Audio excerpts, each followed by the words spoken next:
ask Mr. Dufresne for a roll call. Mr. Doherty. Reverend Eilert. Here. Dr. Lorenz. Here. Dr. Swetchnow. Here. Mrs. Washburn. Here. There are 4 board members present here this evening. Mr. Doherty is out of town. He is viewing the meeting online. He will not be able to participate because the legislation allowing board members to participate remotely expired the end of June. So it will be the 4 of us this evening. The first item on the agenda is to adopt the board agenda. Is there a motion? So moved. Mrs. Washburn moved. Is there a second? Second. Dr. Swetchnow seconded. I don't believe there were any changes to the agenda that was published last week that is on board docs, and you also have a copy on your desk in front of you. Any questions or comments about the agenda? Seeing none, can we vote on that? Mrs. Washburn. Yes. Dr. Swetchnow. Yes. Reverend Eilert. Yes. Dr. Lorenz. Yes, motion carried. The next item is, or the first item on the agenda is to approve the minutes of the August 2nd meeting. Those minutes are attached in this agenda, I believe, and then they will be available on board docs along with a link to the recording for the meeting. So is there a motion to approve those minutes? Mrs. Washburn moved. Is there a second? Second. Reverend Eilert seconded. Any questions, comments, changes, amendments to the minutes? They looked good. I didn't see anything this time. It's right on. Okay, then Mr. Dufresne, can we vote on those? Mrs. Washburn. Yes. Reverend Eilert. Yes. Dr. Lorenz. Yes, Dr. Swetchnow. Yes. motion carried. Hold on a second while I turn this. This is making noises. And I want to-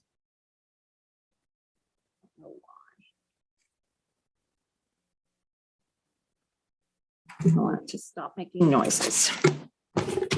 Okay, I would like to welcome our guests this evening. We have a lot. It's really nice to have these guests. I am not going to introduce them because they will be introduced as part of the program. I see a couple of guests who are not part of the guests who are being introduced, but maybe they look young enough to be on the Link crew in the high school. I'm not sure about that, but we'll see. So we have some new teachers who have the Link crew introduced in a little bit, but we're glad you're all here this evening. Yes. We're getting a message that there isn't any sound on the mic. My microphone's showing as on. As is mine. Mine as well. Very good, carry on. Okay, so we had a message from someone who is listening that they couldn't hear us? Yes. Okay, we'll keep an eye on that then. Are we checking, somebody checking the recording to make sure the sound is recording? Okay, super. And Mr. Doherty said he hears it. Thank you. All right. Then again, welcome to our guests, and I would ask you to rise and join us in the Pledge of Allegiance. I pledge allegiance to the flag of the United States of America and to the republic for which it stands, one nation, under God, indivisible, with liberty and justice for all. Thank you. Next item on the agenda is the hearing of the public. Mr. Dufresne, do we have some folks signed up for hearing of the public? We have 2. All right. So will you announce them for us? First, be David Shoemaker.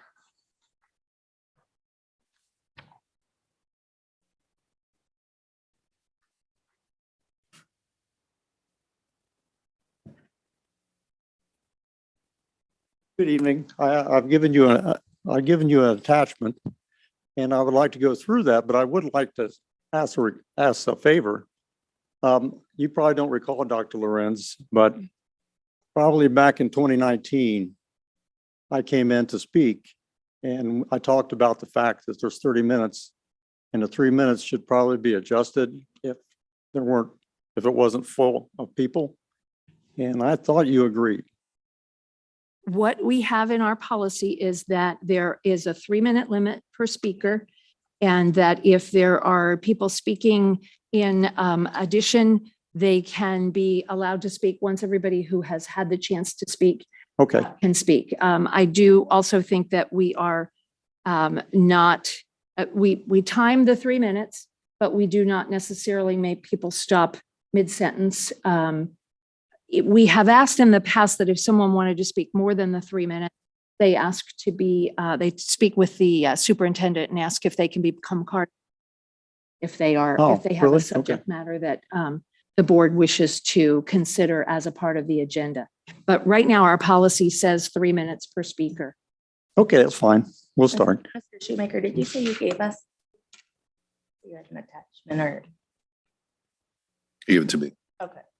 I'll make sure the board. Do you want us to read it while you're speaking, or do Multiple. you want us to read it while you're speaking, or do you want us to listen to you while you're speaking? No, I thought it Because was. there, as a teacher, I know there's a difference. You can do both. I'm not sure that's possible. Yeah, well, when we get to the top page, you'll probably want to keep your eyes on the chart Okay, and just listen to me. thank you. The first should be familiar. What I have here is a copy of a 2005 Loveland High School diploma with my daughter's name not in it. And a lot of the things on it I took off because I just wanted a generic copy. I just wanted to read it because it's pretty simple, actually, if you've not seen it. But it says Loveland High School and then Loveland, Ohio, and I can't read that. I think that's the association of North Central or whatever it is. Then it says, this certifies that, in my case, Emily, has completed the program of study prescribed for graduation from this school and is therefore awarded this diploma given on 2005. And the key word here is certification, certifies. And so now I have down here what I believe is sort of like my creed. And it says, receiving a high school diploma is a rite of passage. A successful transition from youth to adulthood depends upon. It's critical, especially today. And you can't get a job, you can't do anything without that diploma. So it's imperative that we get it. If you turn to the next page, there's a lot on this, but bear with me. At the title, you see it says Loveland City School District graduation numbers. And then in parentheses, it has cohort number, graduate number, and non-graduate number, and as of May 2022. Now follow me to the left, top left, where it says class up. So that column basically has the various classes that have graduated from Loveland. The most recent, the top one is 2022. It goes all the way down to the class 2010. The next column is the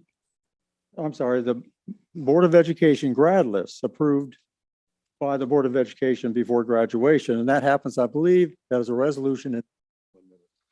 And there you have the number of names that are on the list. So you see that it's for 2022 is 366. I could be a little off on that, but I believe it's 366. If we follow that across, you'll see that I have question marks there because I don't have that information. And in fact, that's what I'm requesting. Is I think this should be real-time information, and that is basically presented at that board meeting where you approve the graduation list of names. But that's just to put in your head. I want to continue with this. You'll see that the first sort of section there of 3 columns is called total grad data. It's the number of grads, number of non-grads, and the total cohort.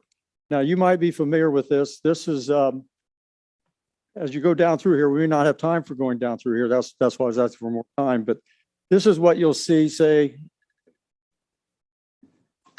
well, if I get to come back, we can continue that. Let Mr. Shoemaker finish his thought there. And basically, you want us to look at this data. Yeah, I want to make sure you understand it. So then look at it because it's interesting. Anyway, so that's the total grad data. That would be like you would see at the 4-year Ohio graduation rate, the 5-year Ohio graduation rate. It would be in this column. And if you look down there, you'll see the federal 4-year graduation rate, which is another one that's in the state report card, but it's a downloadable data. And it's the most recent. And I only want to talk about those 2. The other ones are the higher 4-year and the Ohio 5-year graduation rates down to 2010. But if you look across that, you'll see the next, the section of 3 columns is called grad data for students with learning disabilities. individual education plans. And then you have the number of grads, number of non-grads, and the total.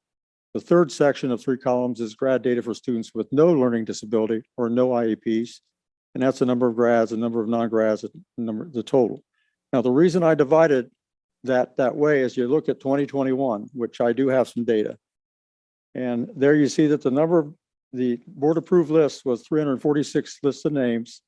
But as far as the total grad data for the class of 2021, there were 343 grads, 12 non-grads, 355 in the cohort that should have graduated.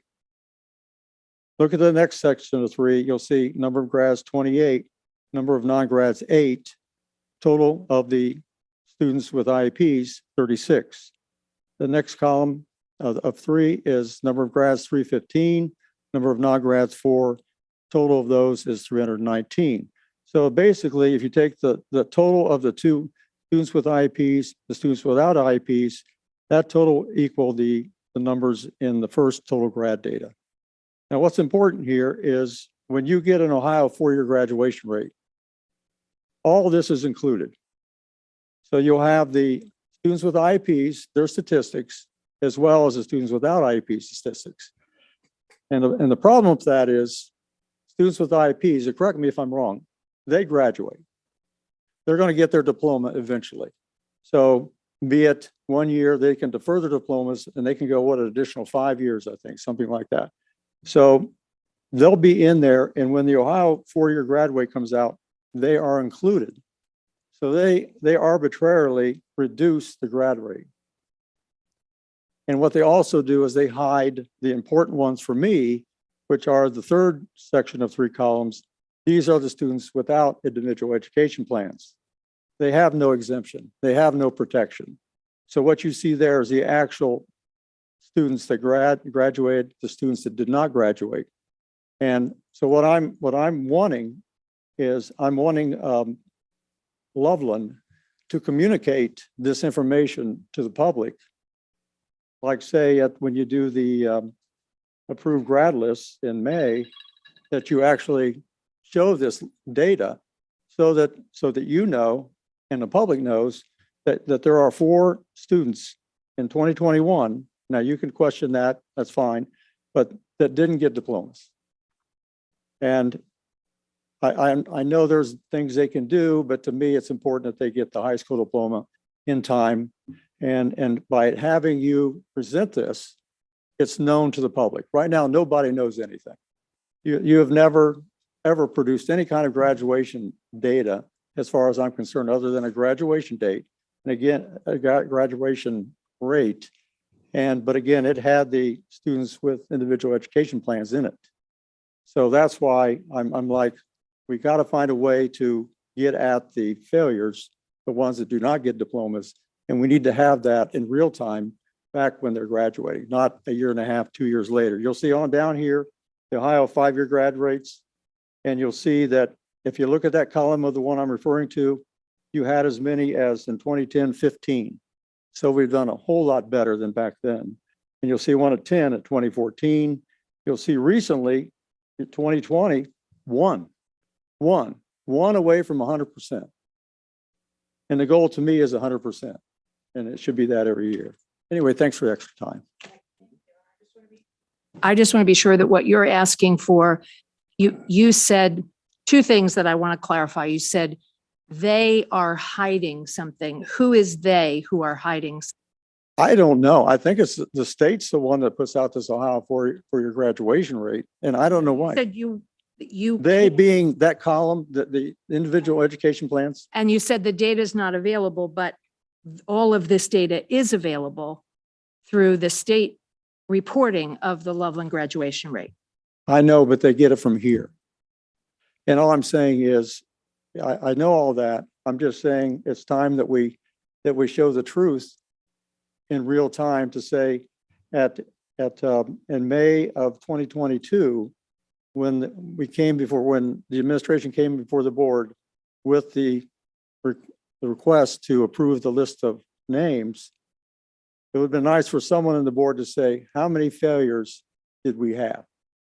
How many people did not get diplomas that should have gotten diplomas? And according to I would zoning. have to consult with both the high school and the counseling department.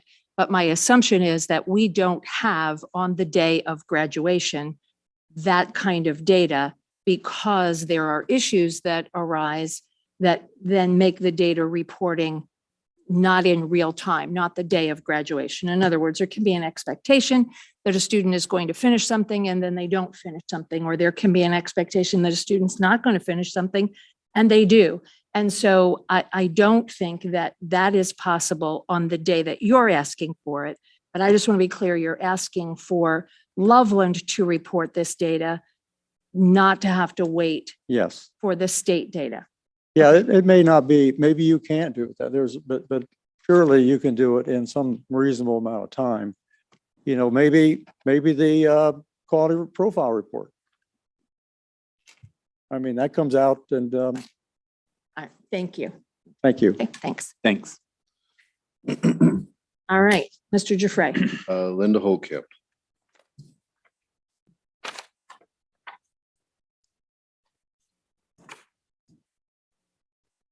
How far are we into our half hour, Mr. Giuffre? I'll be 3. Okay. I've been practicing all afternoon. We only have Mr. Shoemaker and Mrs. Holcamp, correct? Correct. Okay, thanks. You need to go over, that's okay. Good evening, everybody. Linda Holcamp. I live on Plantation Point Drive in Loveland. By now, the people of Loveland should know about the proposed Loveland School Levy and how the cost of this proposed increase will affect your property. Currently, 1 mil is equal to almost exactly $1 million, and the school is asking 4.9 mils, an extra almost $4.9 million each year. The formula to calculate how this proposed levy will cost, what it will cost you is simple. Full appraised market value by the auditor, not Zillow, not any of Redfin, nothing of that. Full appraised market value times 0.35 times 0.0049 will give your cost per year for this levy. Mr. Broadwater has a great video on the school website to explain this as well, so you can tune into that if you have any questions. A Google search for current home values in Loveland lists that properties in Loveland range from 40,000 to 2.9 million.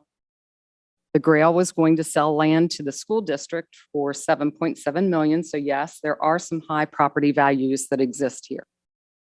The LCSD treasurer used Zillow website in his presentation at a recent board meeting, listing the average house value in Loveland at the end of July to be $377,047.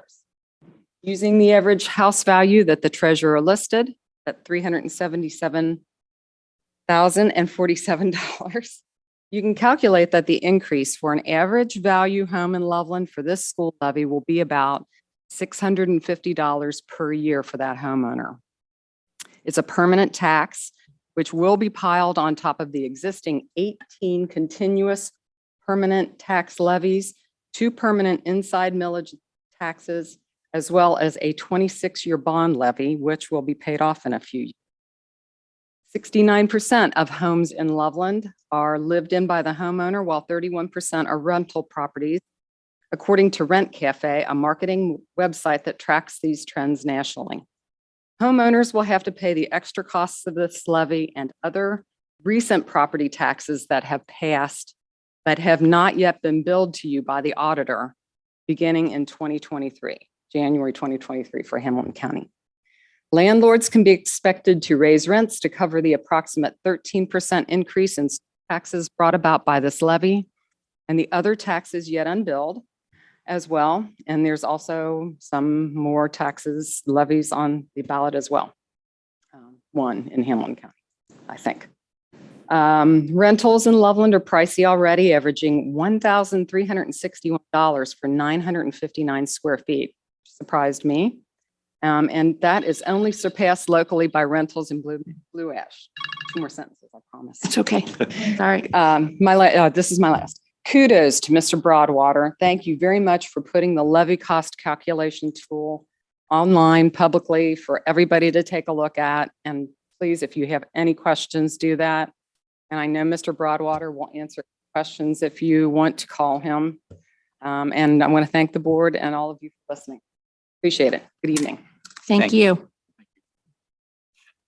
All right, and those were the two who had signed up, correct, Mr. Dufresne? So we have. All right, so that's hearing of the public. Thank you to you both. We then move on to recognition, and the audience that we have here, who I promised would be introduced. I think we're going to start with new teacher introductions. So Mr. Broadwater, is Mr. Carler going to? Mr. Collier is going to introduce, I'm having a hard time figuring out who's link crew and who's teachers here. So. So, teasing. yeah, so I know I'm not allowed to ask as an employer about anyone's age or anything like that. It looks like we have the high school here. I don't know anything about that, but I will tell you that we are very excited to welcome all of our new teaching staff that we have for this year. We have quite a few. We have 30 individuals, certified staff. We have a one counselor here tonight. The rest are teachers. Not all of them were able to be here tonight, but officially we wanted the board to be able to welcome you. I know that you guys were able to be recognized at our opening day ceremony that we had. And we are just super excited. I know we're only a weekend. I talked to a couple of you. One of you actually said, she said, I went home on Friday night and my husband thought I was going to be super tired. And I said, hey, what are we doing tonight? He was like, whoa, I didn't make any plans. I thought you'd be so tired. And I talked to some other new teachers and they said, oh my gosh, I am so exhausted. So it runs the gamut. What we're going to do is we have, I believe, 8 of you that are here today of the 30. I'm going to go ahead and read all of the 30 names to kind of officially welcome them. When you hear your name, if you please stand, and then we will have a big round of applause for you at the end, please. Christina Gunther, Courtney Barnes, Misty Glasgow, Hannah Lehman, Ashley Keller, John Stedman, Dan Sinnott, Nick Connor, Caroline Kerber, Lindsay Gillow, Julia Goret, Kristen Bushnell, Megan Zahersky, Katie Manley, Miranda Schaefer, Lauren Alton, Colin Ferguson, Nicole McGannon, Chris Fry, Annie Foy, Chad Wainscott, Laura Madden, Sarah Browning, Libby Westerman, Nate Pohana, Alyssa King, Erica Victory, Haley Jones, Taylor Mohan, and Alicia Smith. Welcome to Loveland City Schools.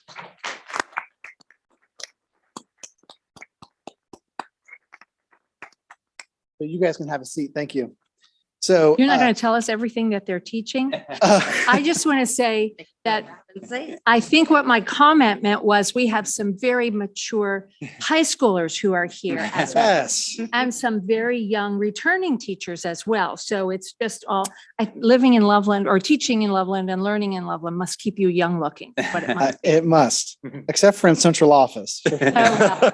It ages you. I found out. So guys, welcome to Loveland City Schools. I know that we're only a weekend. It's been really nice seeing some of you in your classrooms that I've been able to visit and having some small talk here about how things are going. So I know that you guys have different folks who are your go-to people already that you have found in your building if you need something. But again, welcome to Loveland, and we are super glad that you're here. We are on behalf of the board.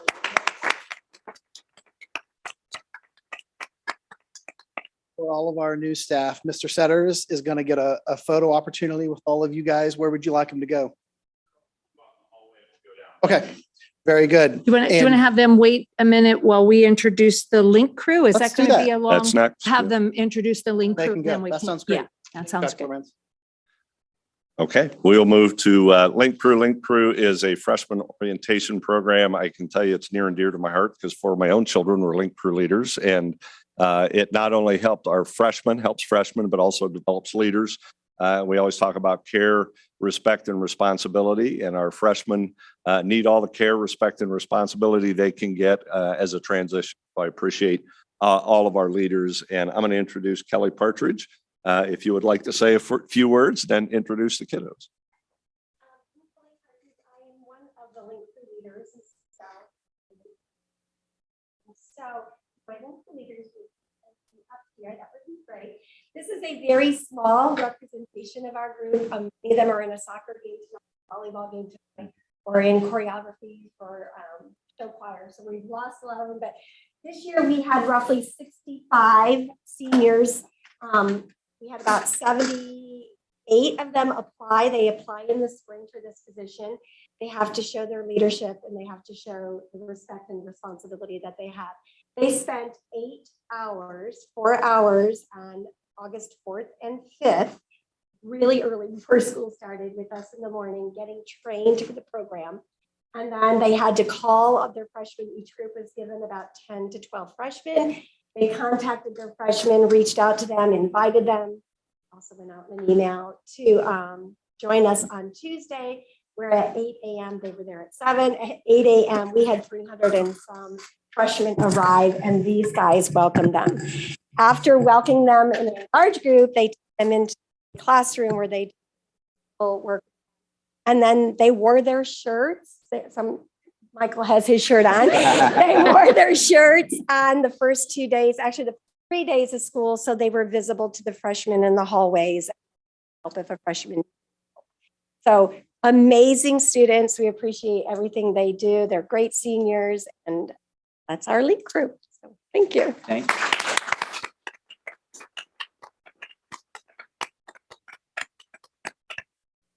Thank you, Kelly. I know you've been doing this for a while. Not as long. Mrs. Dow's been doing it longer. I came in about 6 years. So, and the high school's been doing it for a while, and we hear wonderful things about it. And we're so glad that we're able to have our students, both the new students and the senior students, benefit from the program. So thanks for being here this evening. Thanks for taking time out of your evening. All of you are welcome to stay for the whole meeting if you would like to. We always say this, but I do believe they want to take a picture. I don't know if they're going to take a link crew picture too, but we'll send everybody out with some pictures, and then you can come on back in and enjoy the meeting if you want, or you can go on home and get work done for tomorrow. So, thanks for being Thank here. you. You guys for joining us. Welcome. I have a great school year. A teacher at work. I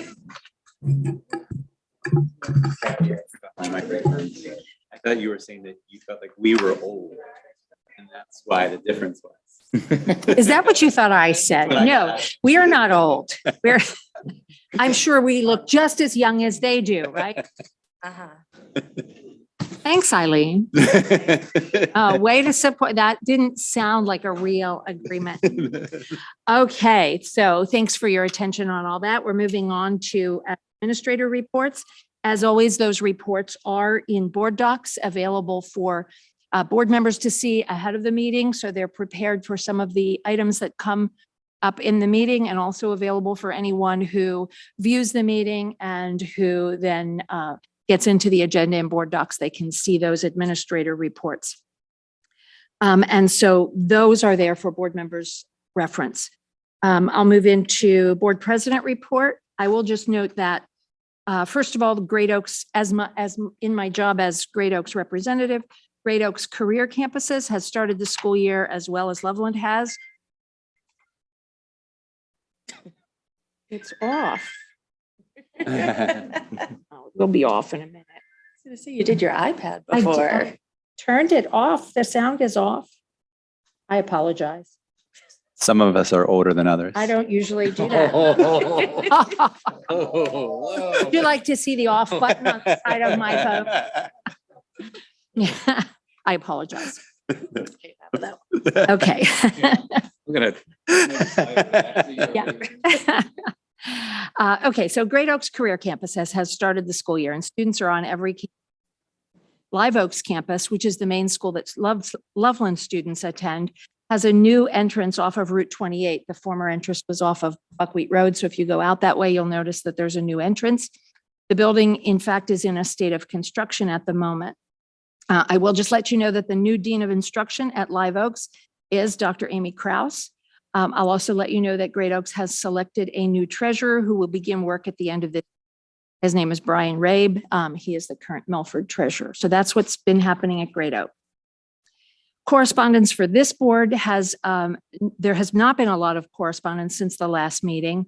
I'd simply like to recap that at the last meeting, I reported that we had received about 24 correspondence concerning the possible levy, and that most of those communications were in stating positions against the levy, citing a variety of reasons. Since the vote at that last meeting to place a levy on the November ballot, we've received one email as a board, again, against the levy. And we've had communications with two different folks concerning reporting what the levy will cost individual homeowners and how that cost is calculated. So there's been some work done on the part of the administration to get that information up on the website. I will just state that I believe the position of the board and the administration is focused on delivering accurate messages to the public so that they can make informed decisions as voters in November. Finally, I'd remind the board that we will consider the evaluation of the superintendent in our September meeting, and that we're looking for a date in late November or early December for a meeting work session to consider how the board operates and various appointments to committees on which the board members serve, as well as committees and commissions to which the board appoints representatives. I've currently got a couple of dates, a couple of Tuesdays in late November and early December, and a couple of Saturday mornings. So I will be sending out an email asking for input from individual members so that I can have information that we can discuss at our September meeting and set a date. So I'll just ask individuals to reply with their availability for certain dates and then having a meeting at September. Are there any other reports from board members? Mentioned we had talked last time about the student representatives. Eileen and I just talked and hopefully have a date for next week to interview those students. So hopefully by our next board meeting, we'll have a report on who those maybe they'll even be here. Okay, our next meeting would be a work session. So possibly we'd plan on having our new representatives for in attendance for our business meeting in September. Super, thank you. Anything else? I just had a question about the administrative reports. Yes. Specifically, the business manager report commented on the amount of cost of work on the masonry and LMS. And then the second part of that was actually, they had recommended consideration of a two-part process. Can you just give us a little background? The second part of that wasn't needed at this time? I am not one to spend money. Mr. Ames, could I ask you to go to the microphone? Glad you asked that too, because I thought I saw somewhere in there, and I know we talked in the past about the leaking in the auditorium. Yes. So the leaking auditorium was repaired over the summer. And we did all of that work. And during that time, the masonry crew that was working on it found this additional cracking. So I opted before we get into winter to take care of all the cracking. At some point in time, I would like to come back and do the sealing of the brick. But at this point in time, I'm just holding off spending money on things that I will probably do next summer when I feel more comfortable spending. So the second part was the ceiling. So you're Yes. doing all the tuck work, just doing the. Yes, yes, to finish all the tuck point work and then seal it next summer. And that also will come up. There is an item for approval. Yes. Where if there are other questions, there's a cooperative purchasing program agreement. So that will come up later in the agenda. Perfect. All right. Anything else? If not, we'll move on to superintendent updates. Good evening. I will go ahead and get started. I've got a couple slides that I'm going to turn over to Dr. Orso to give us the good news on academics. But the first slide that we're going to put up there is a little survey we put out to our staff about the staggered start. Before I get into that, I would like to say our convocation not this past Friday, but a couple Fridays ago was awesome. We got to have our entire staff there in person. We had the marching band come in, our cheerleaders. We had a group of youngsters come in and do the pledge and really just kind of review the strategic vision that we have moving forward, but then also talk a little bit about what it means to have the culture that we have here at Loveland. And it's all about care, respect, responsibility. Even when there's disagreements, being caring, respectful, and being responsible for our own behaviors and actions. And but more importantly, the culture is just be Loveland, love what you do, love the kids, love being here. I would say this is probably the best public school district in the state of Ohio. If there's one better, I don't know of it. I know there's some that are just as good, but I don't know of any that are as good as what we have in terms of the community, the kids, our staff, everything that we have available to us. I am extremely blessed to be here, and we conveyed that message to our staff, and I thought it went very, very well. Reverend Eilert was there. I appreciate you speaking. I don't know if you have anything to say about convocation or. And no, it was definitely a very positive spirit, and I assured the staff that we look at this as a board as a partnership in the educational process. We want to be their partners in education and offer them our support as they begin their work. Great, and it was very well received, and I appreciate all the board support with that. What I have up there is the survey we put out to our staff. As you know, we started a staggered start this year, which means the first day we had students attend with the last name A through L, and then the second day was M through Z. We wanted to survey our entire staff, not just the teachers, but also other staff and how well it went. And as you can see, it went pretty well. 78.5% of the staff did like it, 21.5% did not. And I can tell you administratively, process, procedure-wise, having half the students there, the transportation went very, very well. Technology and building relationships with the kids, I think would be the major thing our teachers were able to do. They were able to get to know their kids a little bit more. The next slide, just grabbed a couple. We asked them to fill in and kind of give us their view on it, if they had anything else to say. And one of our LECC staff members said, I absolutely love the staggered start. It gave me the opportunity to spend time with a small group of students and actually have great conversations about them. I am also a parent in the district and love the staggered start as a parent. It gave me a day to ease into back to school at home.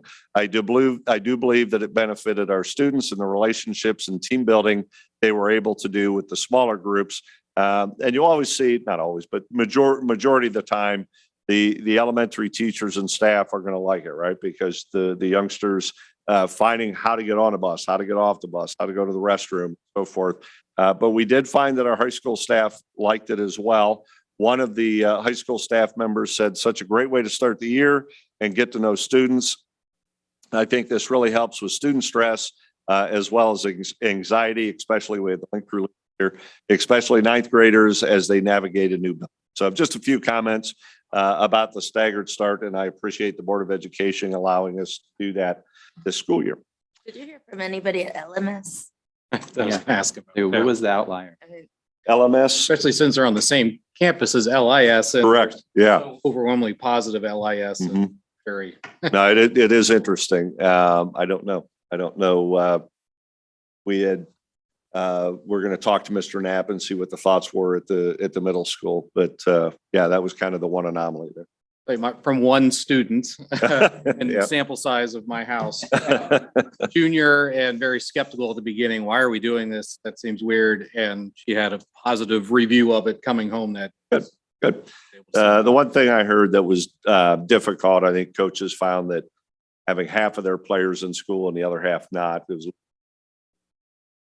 they made it through okay. So the last slide I've got, and then I'll turn it over to Dr. Orso. The Board of Education, we had talked about for all-day kindergarten, making sure we open that up to our families and making it available. So I do want to report out to where we are since we started school. This year's kindergarten class is 24 students larger than last year's. To begin the school year, I'm just comparing apples to apples as much as I can, August of last year to August of this year, right at the start.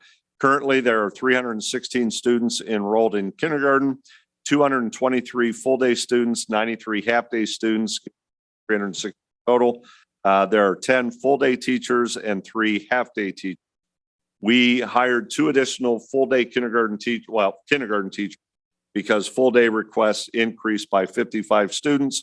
The cost of those 2 additional kindergarten teachers was offset with the increase of students that are now full-day, which is tuition based. So the 55 additional students, when you multiply by the $3,500 tuition, it's going to offset the 2 teachers that we had to have to fill that. And the 2 teachers that we hired were at bachelor's 0 or 1. And so BA1. So those costs were covered. But in my mind, it's a good thing to do for kids. It's a good thing to do for families. The families looking at these numbers, I would say the families are appreciative of the fact that it's open. And one thing we talk about as a leadership team, the sooner you get kids in and the sooner you can develop relationships with them, but also when it comes to interventions, if there's reading interventions that need to be done or anything like that, it really does speed up the process for our kiddos that start full day. And as they move into first grade and second grade, our anticipation would be that we've addressed a lot of the issues at kindergarten or first grade with more in the all-day kindergarten program. So with that, if you have any questions, feel free to ask, or I'm going to turn it over to Dr. Orso. Remind me again, last year, what were the numbers for kindergarten? I mean, it's such an overwhelming number now that's choosing full day. Yeah. Go ahead. So last year, full day program,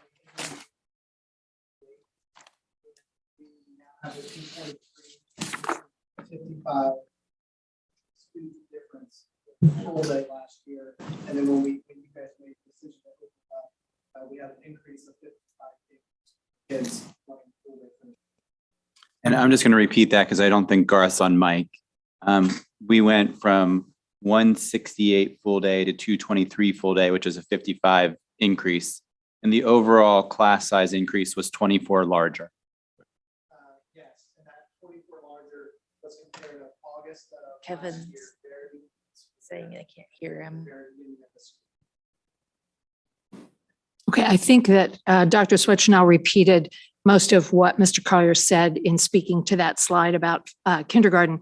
I did have one also quick question. It says 3 half-day teachers.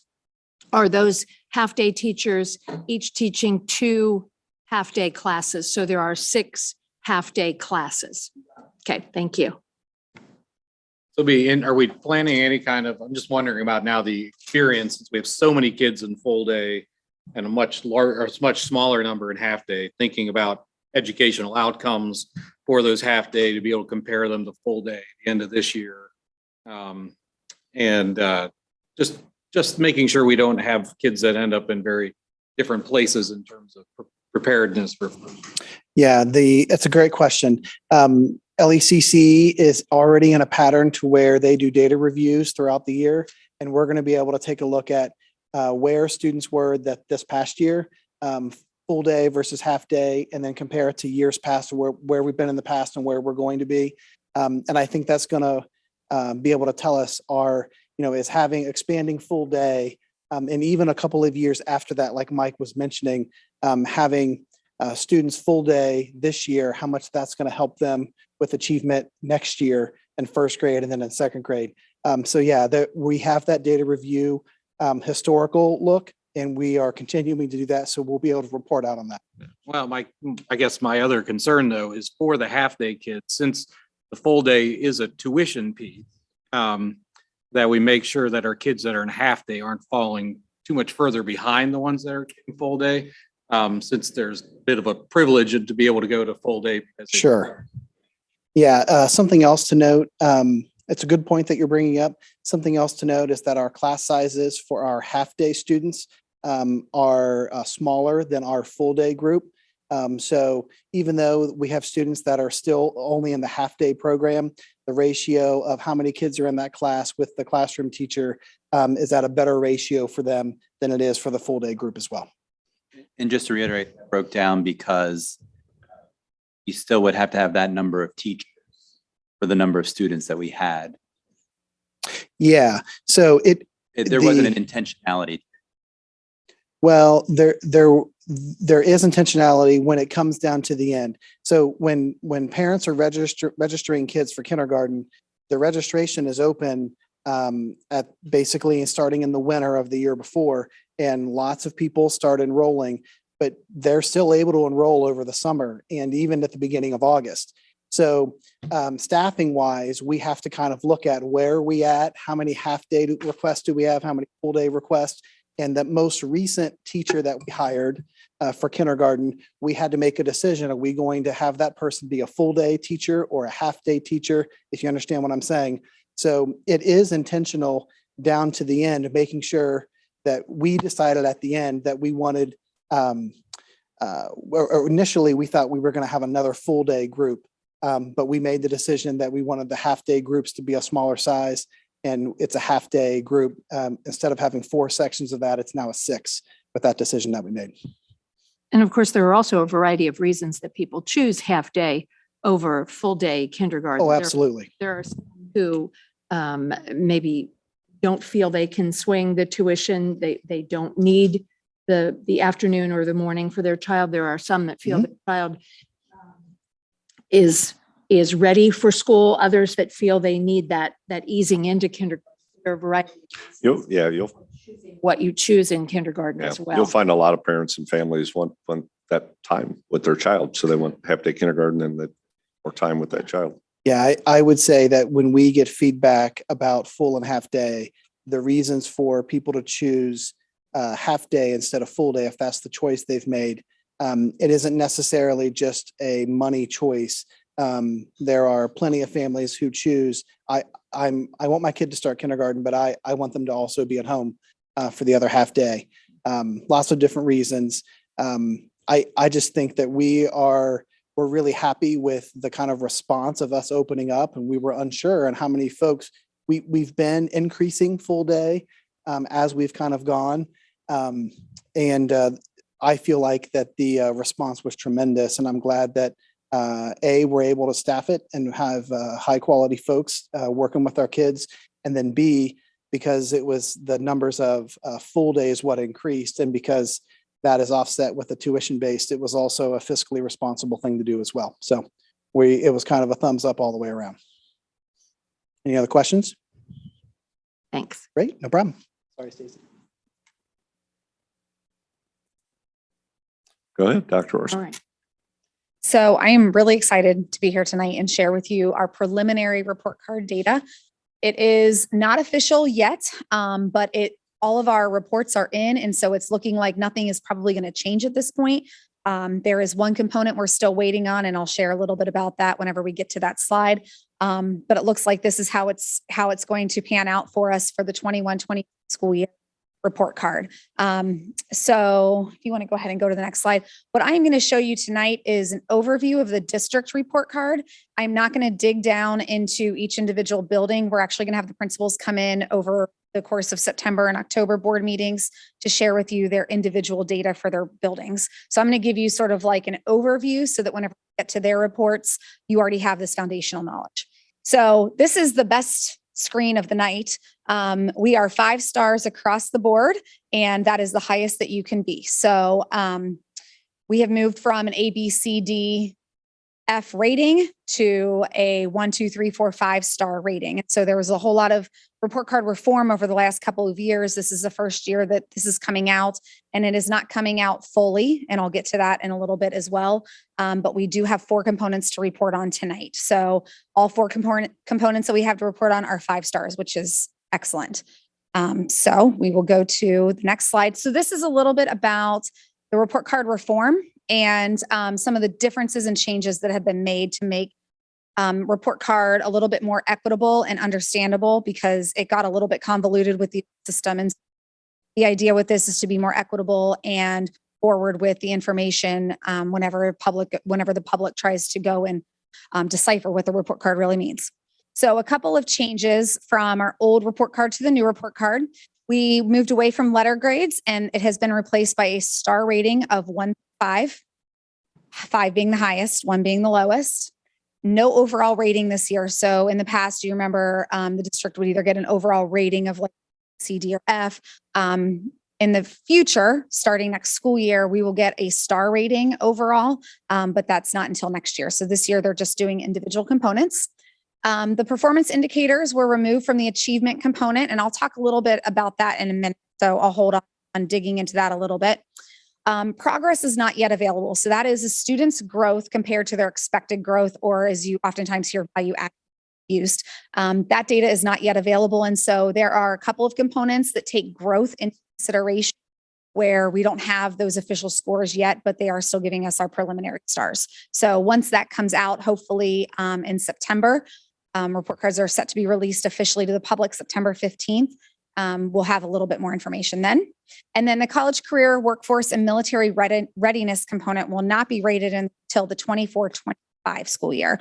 And they're actually still working through what all of those indicators are going to be to make up that full component. But a lot of times that's how many students you had that took AP, that scored an AP course that scored a 3 or higher, how many students enlisted in the military, if you have students earning pre-apprenticeship credits, how many students scored college ready on the ACT or SAT. So it takes a lot of those components into consideration, but they have not fully come out with what that's going to look like yet. So that's why it says NR for now, not rated, and we will not get that until the 24-25 school year. So the first component that we'll look at all 4. The first one is achievement. This one is very similar to what we have seen before for achievement, where we basically take our students' end of course and Ohio State test scores, depending on what grade they're in. It's called something a little bit different, but it's basically the spring test scores. And they're rated on advanced, accelerated, proficient, basic, or limited. And then we take that and there's a calculation that I'll show you that gives us our final outcome. What is no longer part of the achievement rating is, if you recall in the past, there was a goal to have 80% of your students proficient in each of those categories. And if you were 80% proficient or higher, it said met and you got a little check mark. That is gone. So those indicators are gone. It is now just this straight formula. So if you go to the next slide, I'll show you how it's broken down. So this is on the left, this is Loveland's data. So they took all of the tests that were taken across the district in the spring, and they gave us a percentage of students that scored in each of those categories: advanced, accelerated, proficient, basic, and limited. You see the percentages there, and then you multiply it by the multiplier that they give you credit for. So advanced, you get a little bit more than a point, and accelerated a little bit more than a point. Proficient, you get a point, and then basic and limited, you get less than a point. So then whenever you do those full calculations, you see our points received. And if you add up everything in that far right column under points received, it adds up to 90. So then if you go over to the top right, it says points received 99 over the max score 105.5. That max score is set by the state, and it will be a moving target every year. It's based on the top 2% of students in the state. So that max score used to be 120, but they decided that that was not equitable through this reform. And so this year, the max score was 105.05. which gave us a percentage of 92.4%. So with that 92.4%, you go down to the star rating and you can see anything greater than or equal to 90% of the max score is 5 stars. So that's how we get the achievement rating. So that one is probably the most straightforward one of all of them and the simplest to figure out. Are there any questions about that first component? You know how many districts in the state achieved that 5-star rating and achievement? We do not know yet, because all I can see is our data for Loveland at this time. Hopefully on September 15th, when all of that gets released, I will be able to share some comparative data across the state with you as well.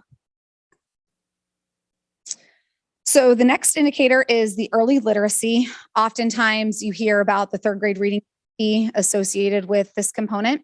Again, we have 5 stars, and I'll show you how we got there. There are 3 measures that are taken into consideration with the early literacy component.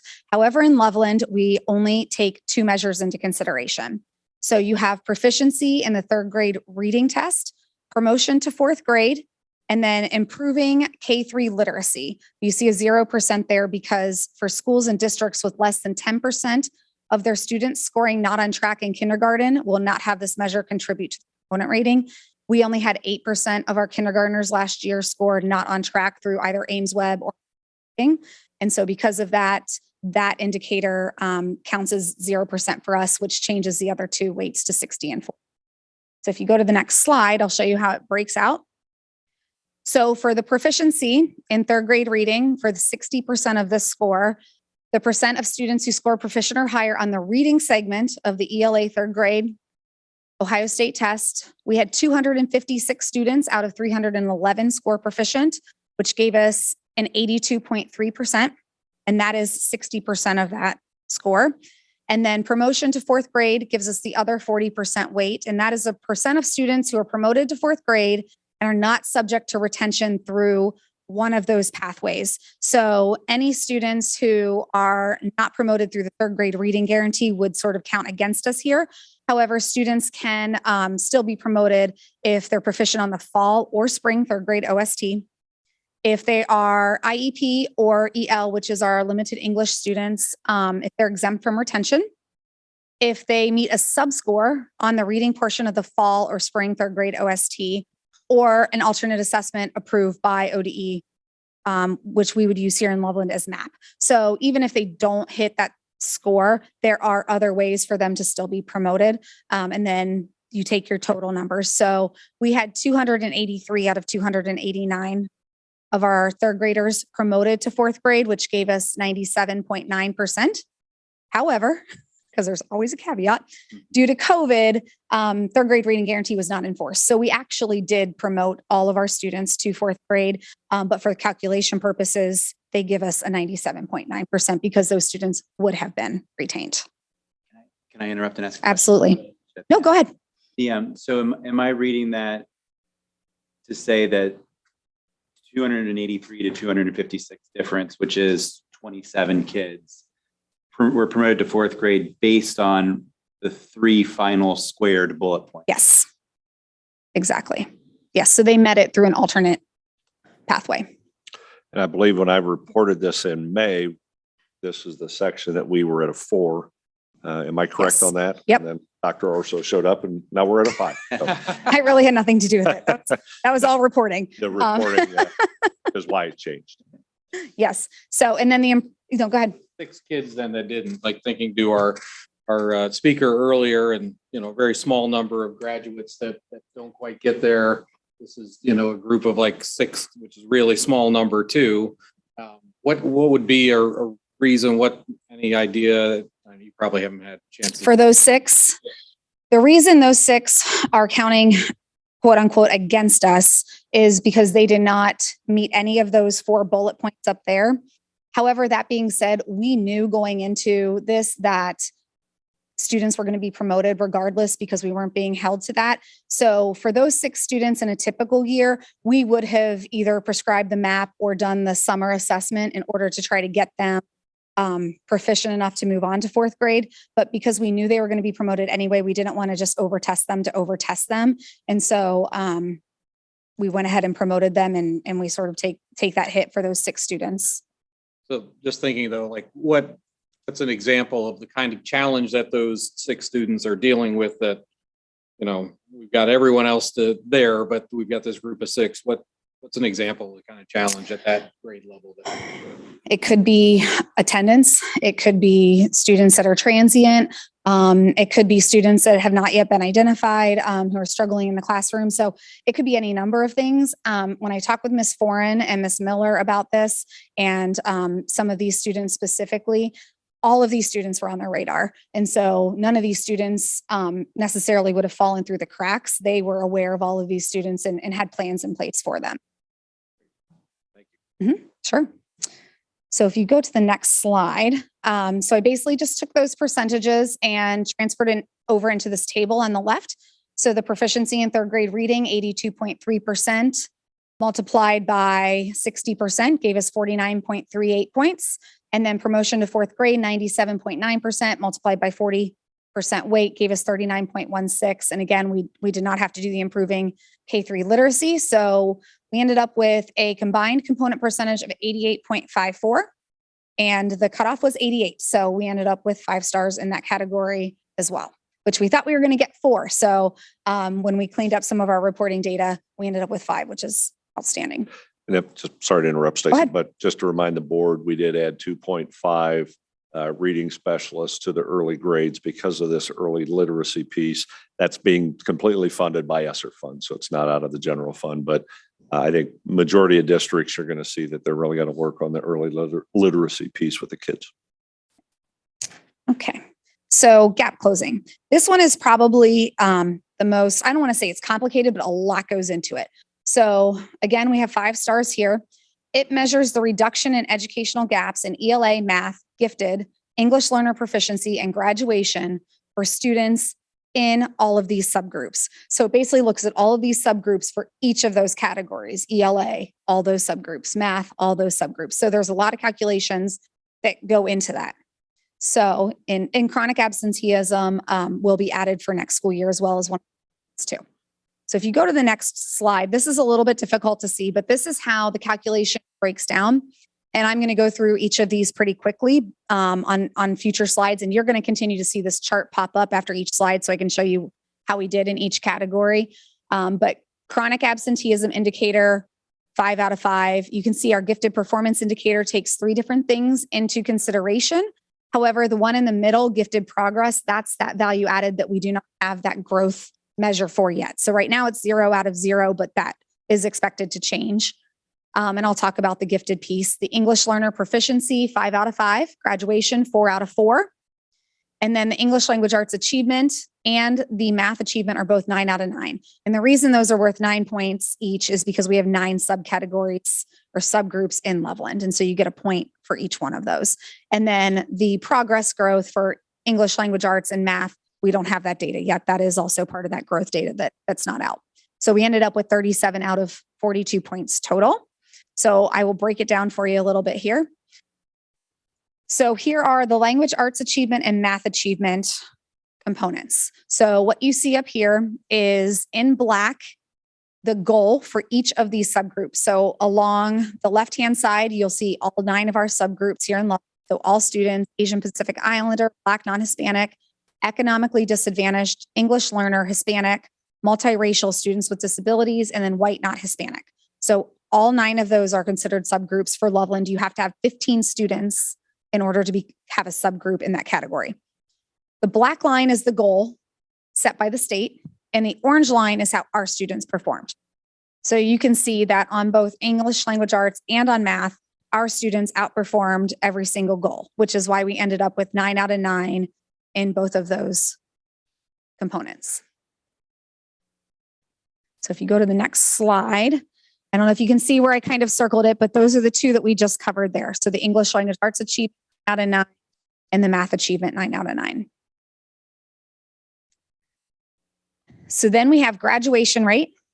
We're looking at the same thing, but because we're only looking at seniors, so one class, we have fewer subcategories because we didn't necessarily have 15 in all of those subgroups. So we only have 4 subgroups here. And so our rating is out of 4 points. And again, the black bar is the goal set by the state, and the orange is how our Loveland students achieved. And so you can see we outscored the goal in all 4 components. So we got 4 out of 4 there. Chronic absence and EL progress are both all or nothing components. So you don't get partial credit. You either get full credit or no credit.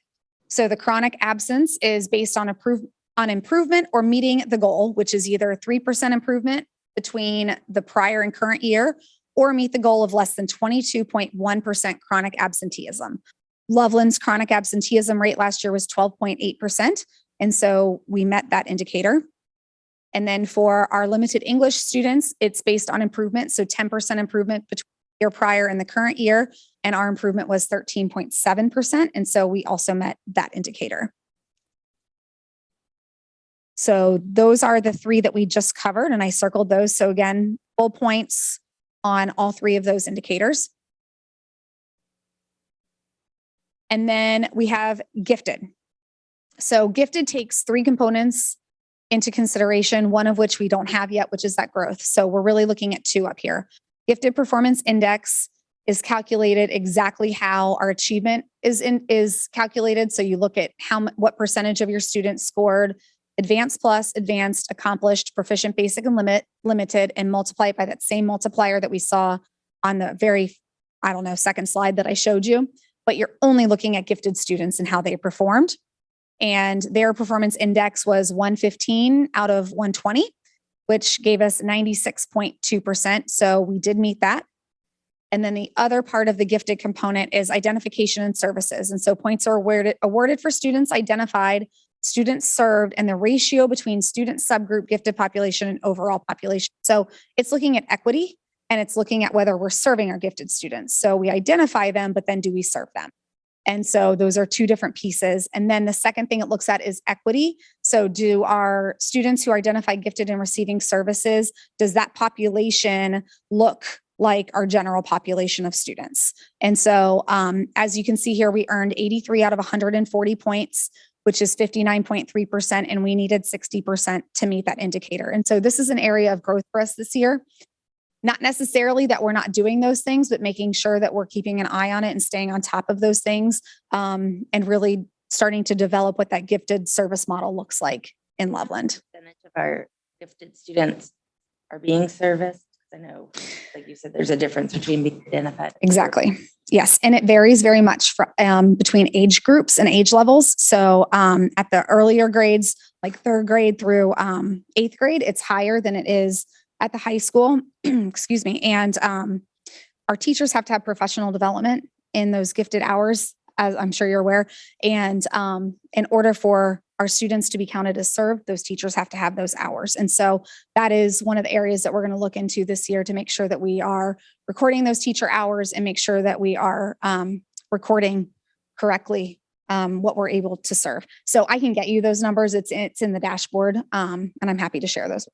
Yeah, I just looking at this and being at 59.3 and missing that mark slightly, it's an area that's definitely been stripped down throughout the years that I know at least the parents would like to see Sure. revitalized. It'd be helpful to have a report at a future board meeting, just thinking about, the targeted programs we once had that we're not able to staff at this point. So to hear how we are servicing those students. Absolutely. Absolutely. I have a quick question on the performance, the proficiency level for the performance index points. That proficiency level of advanced plus advanced, that's proficiency in what? What goes into those scores of those students scoring advanced plus, advanced, et cetera? Are you asking what test that is? That is your Ohio State test. Those are the spring tests. So either the Ohio State test or the end of assessments. All of the Yes. subjects that they could be tested in. Correct. Okay. Yes.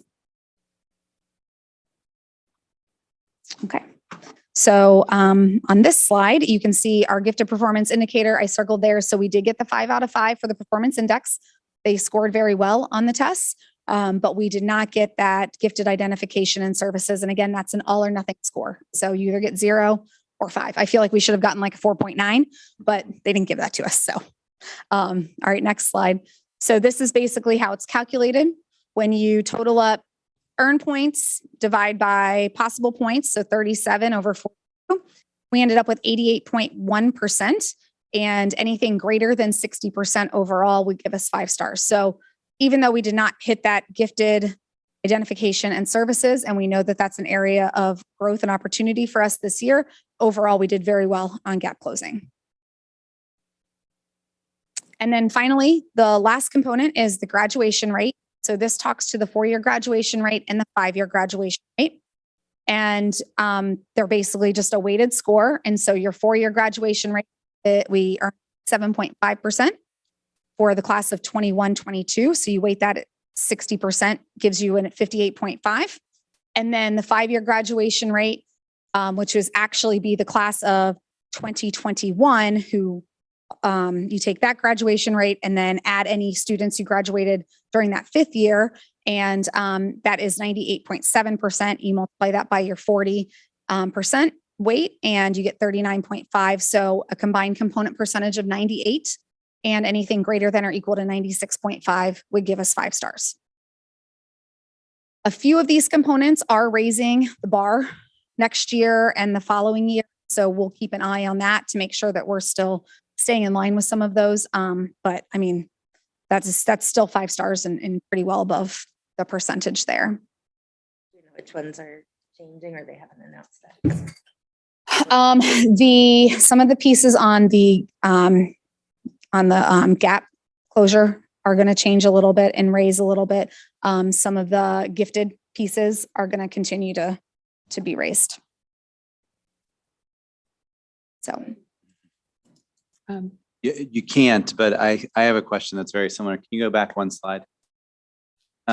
We talked earlier about graduation rates and 4-year and 5-year graduation rates and having data as quickly as possible. when is this data available to us in the school year? Now, I think you just received it. We did. It does come from us, but a lot of things go into that, as was discussed a little bit earlier.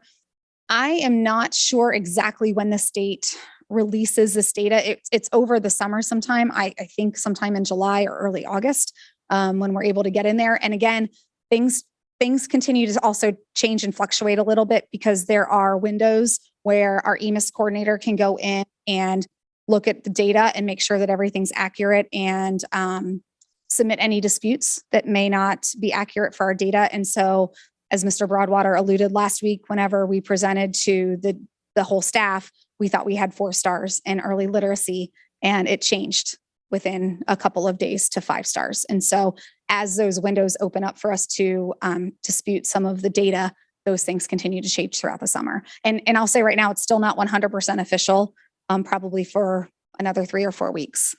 Good. And then I'm just going to have Mr. Shoemaker, if you want to send an email to all of us or stay afterwards and talk, I'm happy to. Okay. So looking at all this, obviously all very highly positive. And so in your new role, and certainly wouldn't ask you to come up with goals yet or anything based on this and how short your tenure is so far, but what stands out to you just thinking about, the work that you do? What do you think? Oh, there's an addition to the gifted piece you're identified. Are there Sure. anything else in here that you think that's something I want to look into more, that I think I need to dig into more in this first year? 2 things I can think of off the top of my head. One is that K-3 literacy piece, because it's just vitally important. Even though we did very well on it, knowing that we were 4 stars last week and 5 now, I think that's something we want to continue to just keep an eye on. And so whenever we meet with our principals monthly, we're going to continue to look at that data and look at those students and how they're progressing. And if we had more than 10% of our students in kindergarten score not on track, we would be adding a component to that as well. And so that would have changed things. I don't know how significantly, I haven't done that math, but so we would definitely want to keep an eye on that. And then secondly, that workforce, military enlistment, career readiness component, even though that's not coming out for a few more years, they are going to be releasing what that looks like soon. And so we want to get ahead of that and make sure that we're preparing our students for that, and make sure that because it's going to be a big component with a lot of data. And so making sure that we've got the people in place to be able to support our students to do that work. So if you look at the strategic vision, the career pathways focuses, that's where it's going, and what it means, and how do you supervise it? How do you make sure checking off so the students that maybe aren't graduating because of academics can go through the career pathway and so forth. And so it really aligns very well. The gifted program, as you know, there was a reduction when there were reductions made in staff, and I hear from parents quite often about that. And so being able to look at that and see how we provide those services. But I think for me as the superintendent, when I say I don't think there's a better public school district, it's all 5s. We have things to work on. I can tell you when our principals come in to present, you will understand that while you're looking at numbers up here, those 6 students, I guarantee those principals know those names because that's what they do. And when they come in to present, you'll see the passion they have for figuring out how to get the services and provide them for the kids. So we are very, very proud of that. And it's kudos to obviously our families and our kids, but our staff, our support staff, our teachers, everybody works very, very hard, and our building administrators as well to make sure that we're doing as much as we can for kids. So Dr. Urso, I appreciate it. That was no very problem. informative. Thank you very much. It's nice to be someone new in the district and be able to bring good news for the first report, right? It's no fun if you come into a district and need to bring bad news. So that's good news for us. Anything else on that? Pretty high expectations. That's right. Starting out of the gate. That's right. Now we expect that all the time. All right, then the next item on the agenda is board policy rescissions. I love the word. And so I am going to make a motion to approve the rescission, merger, and/or restatement of the city school district board policy manual. Is there a second? We're going to review each one of those. Who seconded that motion? I would- Before we can have discussion. So just a report before we we go any further with this. There is a list of those policies in the agenda. I'll remind the board and also remind audience members, both here in the audience and listening online, that we started a process several months ago where we found that over the time when we had an interim superintendent, we had some change in administration, we were running into a situation where we were not able to keep our policies where we wanted to keep them. And so we instituted a variety of things to get things where they belong. And the first thing that this board instituted was the notion that we would have a consultant that would look at all of our policies. And that consultant did so and has provided superintendent and treasurer with a list of policies. They were rated as low priority, medium priority, and high priority. In addition, they were noted as required by law or not required by law. And so being a person who just loves to work with policies, this is a huge task. And so I sort of broke it down into parts. And the first part that's coming to the board is those policies that were flagged by the consultant as low priority, not required by law. And it was actually a recommendation from the consultant that we not have those policies. They were either restatements of legal requirements that did not require that we have a policy for it. And the danger of having that policy is every time you make a change in policy language, you risk making it not quite the way that the law states, or it has to be changed if the law's changed. So this goes back to my utopian idea that Loveland would just have one policy that says the Loveland School District will follow the law. But some of the laws say that, yes, you have to follow the law, but you have to have a policy that says you'll follow that. There are some policies that you have to have. The other benefit of policies is that the administration then looks at those policies and they know how to work for the board and for the district based on those policies. So when I made my statement of all we need is one that says we'll follow the law, I got pushback from administrators who said, yes, but having a policy then clearly states how we follow the law. We don't have to scan the law books every time we want to know how to act in a particular situation. We have a policy that says how we will act. That leads me to the second part, and perhaps the biggest job of the policy revision that we are working on. And that is the fact that, again, over changes with administration in the district, we've been working on administrative guidelines that are actually where the actions meet the acts within the school district, so that there are procedures that are followed in order to make a policy work. Those are a much larger job that is being worked on. Those administrative guidelines do not have to have board approval. I suspect that they may at some point once they're finished, but those are how the administrators make these policies work. So long discussion. First step is simply to rescind the low priority, not required policies. I will tell you that superintendent, treasurer, and I also looked at each one of these and said in a couple of cases, this policy is indicated as low, but this comparable policy, one was certified and one was classified. The partner policy was listed as medium. So we checked on those. Those were fixed. That was fixed with the consultant. There were also a couple of low priority policies which we had made use of. And so that's the case with, there are two policies that were restated, and we've actually added a category to our policy manual. We had the zeros through the 900s, and we now have a 1000. And that was simply a policy that was me saying, we use that policy. I know it's low priority. I know it's not required by law, but it is a policy, and it had to do with political activities of employees. And so I'm recommending that we keep it as being a useful policy. There was one other policy that I worked on, and that was the display of flags in buildings. And that was flagged as not being necessary. And I suggested that because it's important to have flags in the building, that perhaps that could be rolled into patriotic displays, which was the policy under which it fell.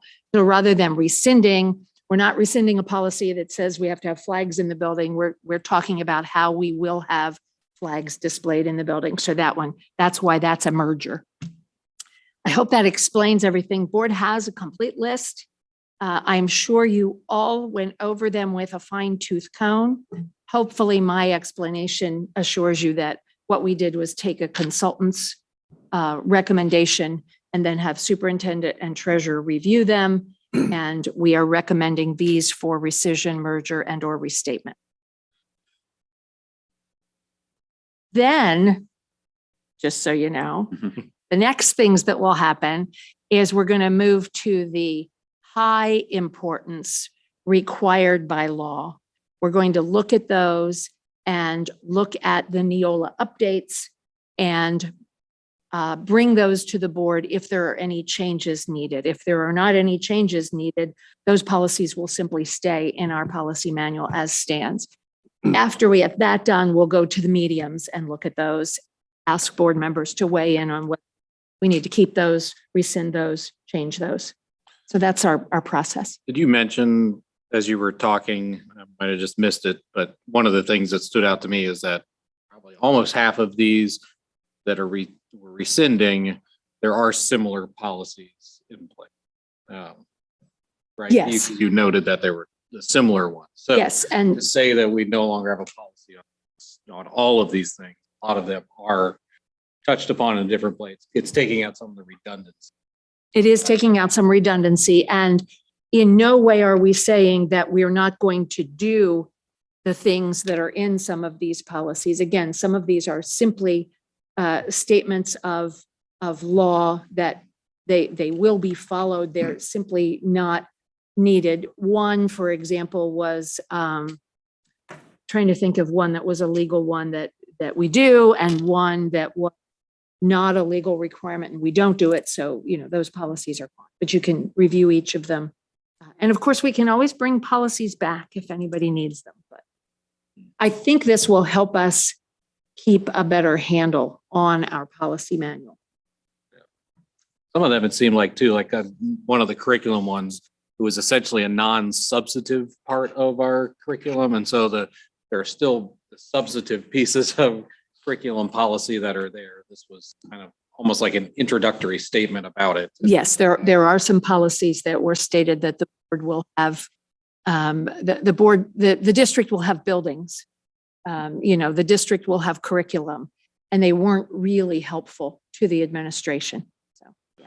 The duplicate policies, according to Tom Durbin, were the result of one policy in one district or two districts that did not break them out between student and staff. And so they broke them out between student and each component of staff.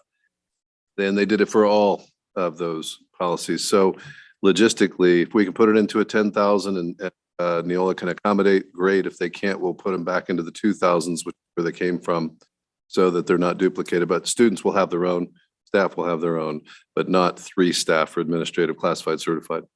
And when these are moved, they will go into the archive and they'll be retained for a year. And so we have a step-by-step process. So you'll see these move sometime, probably by the end of the week. Their production department takes care of all of that, but we have a plan of action of how we're going to get to where we're headed by the time we get to the end of this calendar year. And that archive shows up in policies currently in board docs as retired. Is that correct? Is that the terminology? Just so folks know where. It says archive, but I believe. When I looked at the policy, it takes me away from the agenda when I do that, when I look at it here, but it has active, draft, and retired. Yes. Just for information of where they'll go, so that people can review what has happened with policy. I don't see retired on the. You may not be logged into, are you logged into board docs? Should be, yes. Okay. If I click on policies, And there's a drop-down menu. Drop down the far left, I got policy manual, administrative guidelines, second. But just right under policies, when you have a drop-down menu there, don't you have active, draft, and Yes, I do. So if anybody wants to look for policies, whether they because, be active, draft, or retired, they're available on board. yes, it's Oh, is that available to the, very good as a cure for insomnia.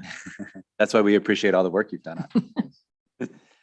As just as an aside, I'm sorry, Betsy, is that I'm logged in, that available to members of the public? I believe that what is not available are the drafts in draft form. I believe the active and the retired are available.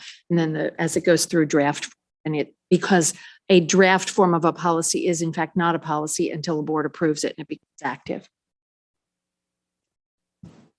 Okay. Anything else? Sorry for the long explanation, but We all appreciate your Yes. work on it. Who was the second? I was, Eric was. Okay. and that was an appreciation of all of her work.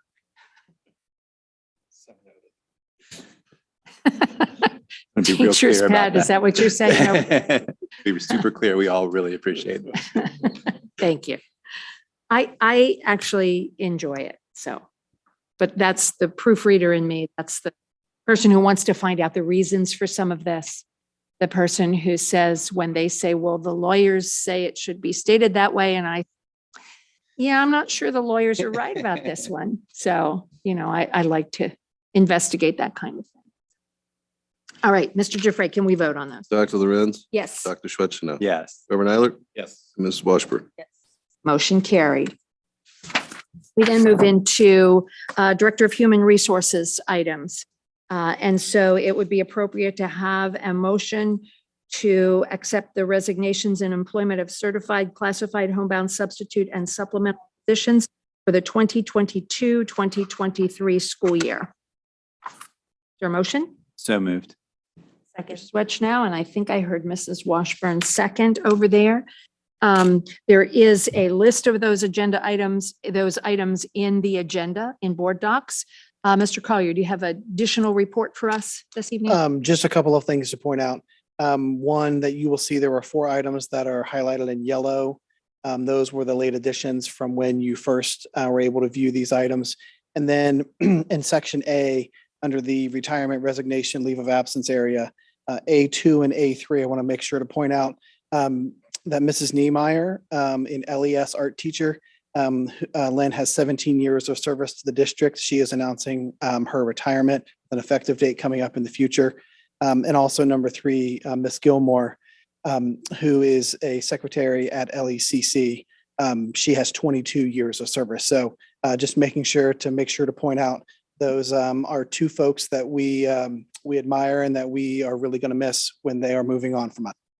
The rest of the things here are all more kind of standard things. You'll see for employment of certified personnel and classified personnel, the things from our last meeting until now were the positions that we didn't have folks hired yet at that time at the last meeting, but of course that we have hired now for the start of the school year. And I am able to answer any questions you might have. We see on here the person who is moving into the EMIS specialist role, and that was last month a change in the Yes. book and how we That's correct. how we That- categorize that person. Yeah, that is a change from the resignation that we had in the past. That's been an administrative position. And I recommended to the board and you guys passed for us to no longer have that as an administrator position, but to include that in the exempt group and the appropriate pay scale for that as well. And we have then filled that position with somebody at step 1 who was an in-house person who has already been in training and that we are super excited to have in that role. Am I reading this correctly? We're on this report, +1 for transportation. Yes. Kenny, yes. Kenny is a driver that we have had in the past. He had retired and he is back with us. And in this particular report, there isn't any retirement or resignation of another bus driver. Thanks for pointing it out. That's a really great thing. Also to note, since the last time that we've been together, we had talked about that MOU for our transportation incentive. That MOU with our OPSI group got put up to a vote. They voted and it passed. So that is something that is happening. And all of that information is in board docs from our last meeting. Just wanted to give you the update that had passed with our group. And you'll also notice in there that all the list this time, we hope to, even though he's retired, we hope to be able to continue to make use of his expertise and knowledge as we continue to pay attention to the safety of our students. Absolutely. Yeah, we had, if you recall, a couple of meetings ago, we had an additional school resource officer that we were able to team with the city with. And then in addition to that, right now, Officer Barnes is with us on a volunteer basis. And to tell you the truth, I don't know how we're ever going to not have him here as a volunteer. It's a part of his DNA, keeping us safe here at school. So I'm very pleased that he was wanting to come back and volunteer, especially in the mornings with arrival and then in the afternoons with dismissal. I do want to jump in and say thanks to Garth for working so hard. The EMIS position, he did a great job getting that exempt handbook where it needed to be. Prior, it was an administrative position because there was extra time required and some leadership. It's kind of morphed to where it's now during the day, and administrators mean you work hours. All right. It means you work in the evening, and this is not required. But I want to say thank you for working so hard to move that from the administrative to the exempt schedule. Nice job. Any other questions or comments? All right, Mr. Giuffre, can we vote on that? Dr. Schwetzner, Yes. Mrs. Washburn. Yes. Reverend Eilert, Yes. Dr. Lorenz. Yes. Motion carried. Thank you, Mr. Collier. Thank you. We move to treasury reports, and the first item is the financial reports. So it would be appropriate for a motion to accept the financial reports for July 2022. Mrs. Washburn moved, and I'll second the motion. Questions? Those reports are on board docs.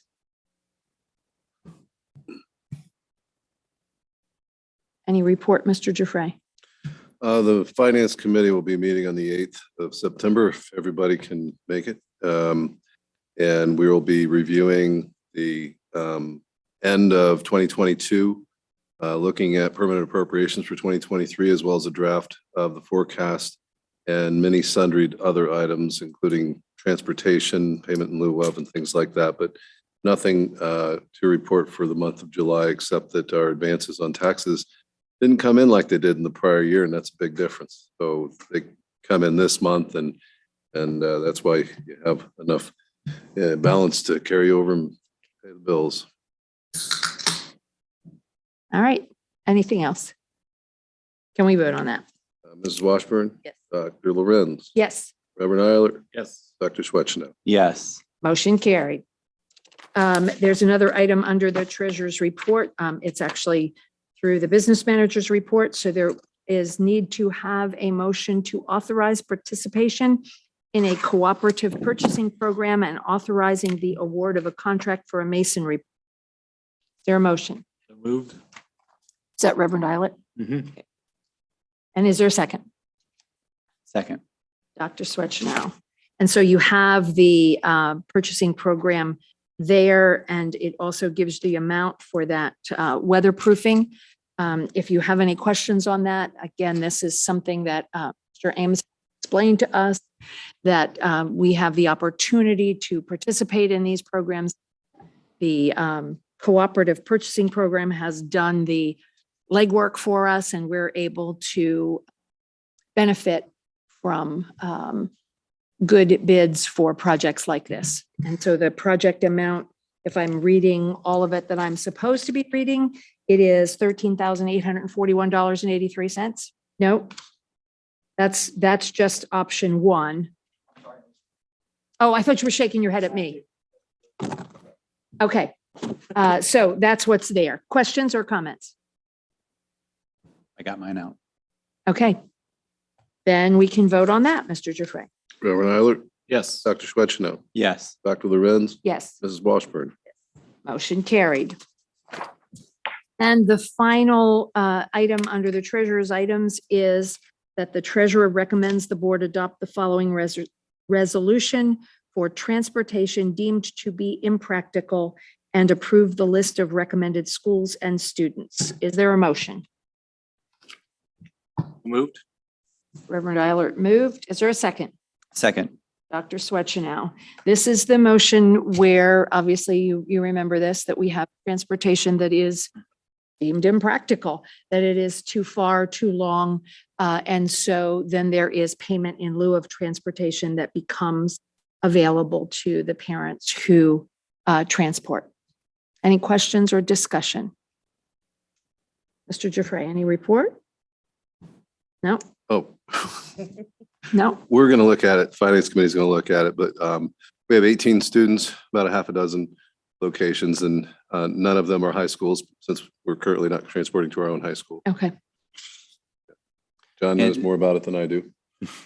And then Rob, just to go back, one of the other things we had discussed, I think at last month's board meeting, was further conversation about the component of funding for busing in the future, if a levy does pass, and how we're going to be able to handle that to keep it kind of set aside.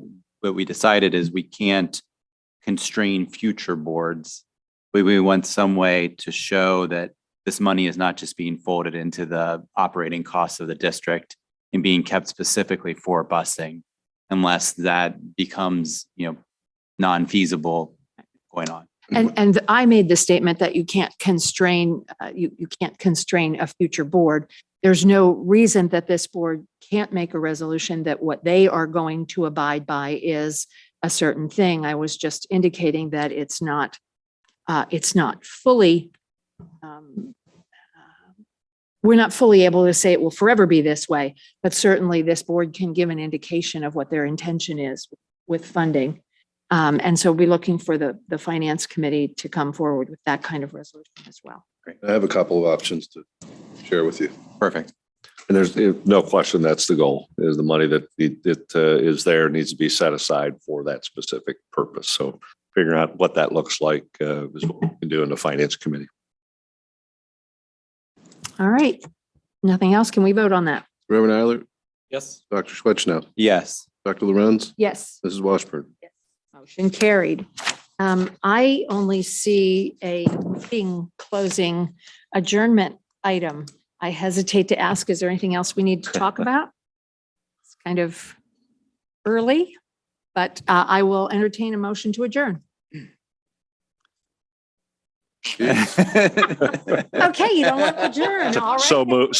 Talk about it. So move. Mr. Broadwater moves. So moved. Dr. Swetchenow moved. Is there a second? Mrs. Washburn seconded. All those in favor of adjourning, say aye. Aye. Any opposed? The meeting is adjourned I turned my phone off, so I have no idea. 7:39. Thank you. Same music.